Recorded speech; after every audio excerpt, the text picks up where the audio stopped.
এই নেক্সট কে আছেন ভেতরে আসুন। ডাক্তার বাবু, জানিনি কেন কাল থেকে মোর কি মাথাটা ঘুরা রে, পেটটা কি ব্যথা আর কি গড়বড় করছে গো। ওষুধ দাও ডাক্তার বাবু, তাড়াতাড়ি মুখে ওষুধ দাও। আচ্ছা ঠিক আছে, এই নিন এই পাউডারটা প্রত্যেকদিন 3 ঘন্টা অন্তর 2 গ্লাস করে জলের সঙ্গে গুলে খেয়ে নেবেন, ঠিক আছে? আর আমার ফিসটা দিয়ে যাবেন 200 টাকা। কিন্তু ডাক্তার বাবু, মোর রোগটা কি তুমি সেটা তো কও। আপনার কোনো রোগ টোগ সব কিচ্ছু নেই, আপনার শুধু একটু শরীরের জলের অভাব পড়েছে, বুঝতে পেরেছেন?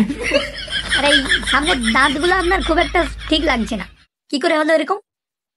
আর কইবেন না ডাক্তার বাবু, আমার স্ত্রী এত শক্ত শক্ত রুটি বানায়। আরে শক্ত রুটি বানাই তো কি হয়েছে, আপনি আপনার স্ত্রীকে বলুন যে নরম রুটি বানাতে, ব্যাস প্রবলেম সলভ। আরে ডাক্তার বাবু, মুই তো ওইটাই কইছিলি, কইতে মুখে রুটি বেলার বেল না দিয়া মোর তাতে করে এমন মারলো, মোর তারটা ভেঙালো ডাক্তার বাবু। ওরে বাবা, এ তো খুব ভয়ানক ব্যাপার।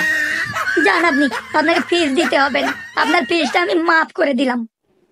এই নেক্সট, বলুন আপনার কি সমস্যা? ডাক্তার বাবু, প্রফেশনে আমি একজন উকিল, কিন্তু কেন জানি না আজকাল আমার নিজেকে যেন খুব ফেলিয়ার মনে হয়। আপনি কি বিবাহিত? হ্যাঁ ডাক্তার বাবু। তাহলে এক কাজ করুন, আপনি একটু বেশিরভাগ সময় বাড়ির বাইরে থাকুন আর আপনার স্ত্রীর থেকে একটু দূরে থাকুন, দেখবেন আপনার সমস্যা ঠিক সমাধান হয়ে যাবে। কেন ডাক্তার বাবু, এরকমটা কেন? কারণ কোন পুরুষই তার স্ত্রীর কাছে সাকসেস নয়, তাকে ফেলিওর ওই স্ত্রী মনে করাবেই করাবে, ঠিক আছে? এই নেক্সট। আরে আপনার এই মুখটা পুড়লো কি করে? আর বলবেন না ওঠে ডাক্তার বাবু, আমার স্ত্রী এত বেশি লবণ দিয়ে চা বানিয়েছিল, তাই পুড়ে গেল। আরে বেশি লবণ দিয়ে চা বানিয়েছে তো আপনি আপনার স্ত্রীকে বলুন যে পরিমাণ মতো লবণ দিয়ে চা বানাতে। আর তার সঙ্গে এই পোড়ার সম্পর্কটা কি? আমি ওই কথাটাই বলেছিলাম ডাক্তার বাবু বটে, আর তাতেই আমার স্ত্রী ওই গরম চাটা ধরে আমার মুখে চুড়ে মারলো আর বললো আমাকে যে চাকর পেয়েছো আমাকে, তোমার পরিমাণ মতো লবণ। বলবেন না ডাক্তার বাবু। উরি বাবা, এ তো ভয়ানক ব্যাপার। যাই হোক, এবার থেকে ভেবে চিনতে বলতে হবে মনে হয় আমার স্ত্রীকে। স্ত্রীদের অত্যাচার যা বেড়েছে, কবে না কবে আমার সঙ্গেও না এরকম হয়।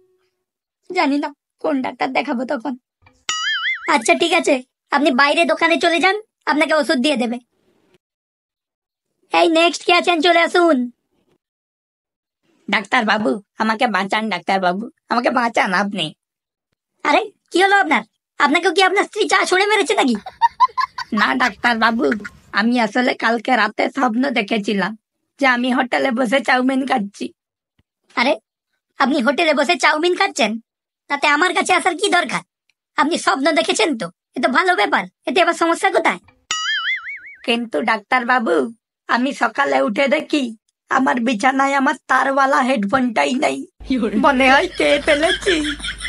ওরে বাবা, আপনার এই সমস্যার সমাধান আমার কাছে নেই। যান আপনি মোবাইল দোকানে যান। আরো কি হলো, আপনাকে ডাকার আগেই আপনি ভেতরে চলে এলেন কেন? হ্যাঁ, কি বলছেন?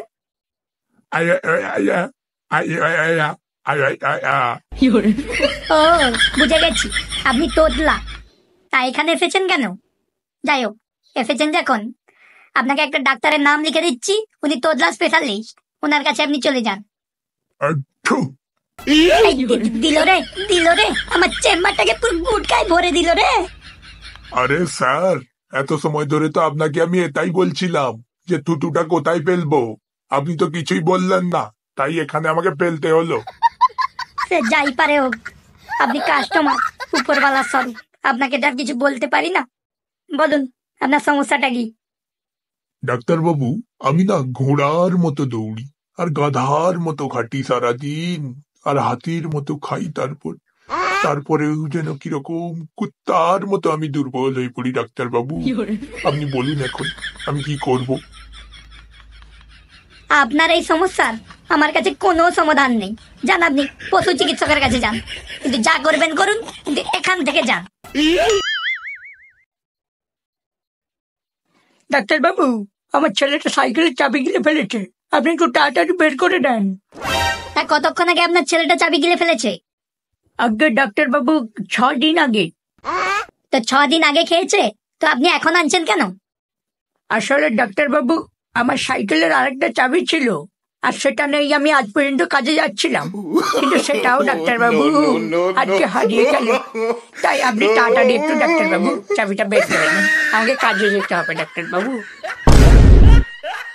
উরি বাবা, কি ভয়ানক ব্যাপার রে! হবে না, আপনার চিকিৎসা এখানে হবে না, আপনি যান সাইকেল দোকানে চলে যান। এই নেক্সট কে আছেন, চলে আসুন। ডাক্তার বাবু, আপনি যে প্রেসক্রিপশনটা লিখেছিলেন, ওই ওষুধটা কোথায় কোনো দোকানেই পেলাম না। ওই প্রেসক্রিপশনটা দেখি। আরে দূর মশাই, এ তো কোনো ওষুধই নয়, আমার কলমে শুধু লেখা হচ্ছিল না, তাই একটু আমি দাগাদাগি করেছিলাম ওর উপর। আপনার এই দাগাদাগির চক্করে আমি অলরেডি 49টা দোকান ঘুরেই ফেলেছি, এই 50 নম্বরে আপনার কাছে আসছি। তা আপনার ওই ওষুধ দোকানদাররা কি বলছে? একজন দোকানদার তো বলছে যে ওষুধটা এখন আমাদের দোকানে নেই, শেষ হয়ে গেছে। আরেকজন বলছে আপনি অর্ডার করে যান, আমরা আনিয়ে রাখছি। আরেকজন বলছে ওষুধটার এত বেশি ডিমান্ড যে এখন পাওয়াই যাচ্ছে না, আপনি বলে যান, আমি পরে আনিয়ে রাখবো। ওরে বাবা, এখন আমার দাগ টেনে দেওয়াটাও ওষুধ হয়ে গেল। কি সব দিনকাল এলো রে বাবা, আমাদের হাতের লেখার ভ্যালু যেন বাড়তে রয়েছে। ডাক্তার বাবু, আমাকে বাঁচান বাঁচান, আমার কানে পিঁপড়ে ঢুকে গেছে। কখন ঢুকেছে? ডাক্তার বাবু, আজকে সকালবেলায়। তা সকালবেলায় যখন আপনার পিঁপড়ে ঢুকেছে, তো এই সন্ধ্যাবেলায় আপনি এসেছেন কেন? ডাক্তার বাবু, আসলে হয়েছে কি, সকালবেলা যখন পিঁপড়ে ঢুকে তার একটুক্ষণ পরে আমার কানে টিকটিকিও ঢুকে গিয়েছিল, তাই আমি ভেবেছিলাম যে মনে হয় টিকটিকিটা পিঁপড়েটাকে খেয়ে বাইরে বেরিয়ে আসবে, কিন্তু ডাক্তার বাবু এখনো পর্যন্ত কোথায় বেরিয়ে এলো না, তাই এসেছি আপনার কাছে। তাহলে আপনি এক কাজ করুন, কানে আরেকটা ইঁদুর ছেড়ে দিন, তাহলে একদম টিকটিকি পিঁপড়ে সবকিছু খেয়ে একদম বেরিয়ে আসবে। আমি ওটাই ভেবেছিলাম ডাক্তার বাবু, কিন্তু তারপরে ভাবলাম যদি ইঁদুরও আবার না বেরোয়, তখন তো আবার বিড়াল খুঁজতে যেতে হবে আমাকে। আপনি এখান থেকে চুপচাপ নিজে যাবেন, নাকি আমি এখন সিকিউরিটি ডেকে পিটিয়ে পিটিয়ে বাড়ি পাঠাবো? যত সব কাস্টমার। চ্যানেলটা তাড়াতাড়ি সাবস্ক্রাইবটা করে দেন প্লিজ, তাড়াতাড়ি।